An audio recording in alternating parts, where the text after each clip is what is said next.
And welcome to this joint session of the FDA's Psychopharmacologic Drugs and Pediatric Subcommittee of the Anti-Infective Drugs Advisory Committees.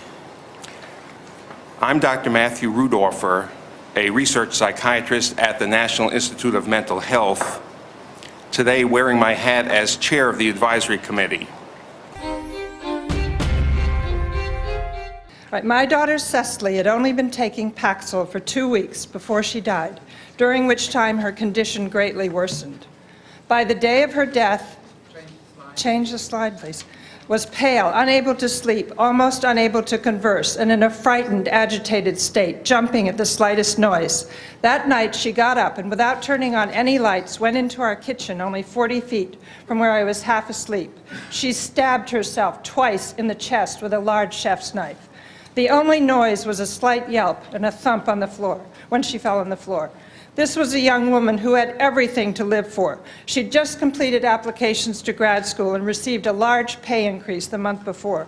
She had a boyfriend who loved her and scores of wonderful friends. She'd never been suicidal. To die in this violent, unusual fashion without making a sound after the marked worsening of her condition led me to believe that Paxil must have put her over the edge.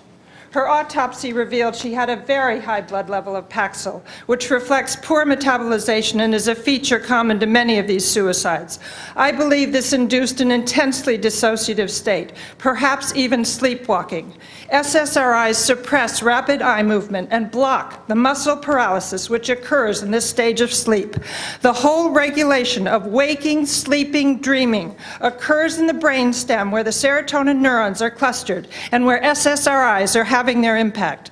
Patients taking SSRIs had rapid eye movement during non-REM sleep and while awake, when they were not paralyzed. This atypical REM is often associated with strange behaviors, including hallucinations.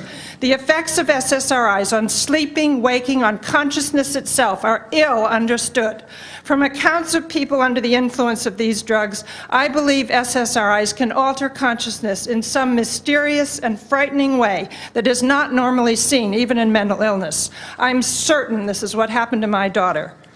Untold thousands have and the FDA's failure to heed the evidence over the past 17 years. Thank you. Again, I apologize for the short time.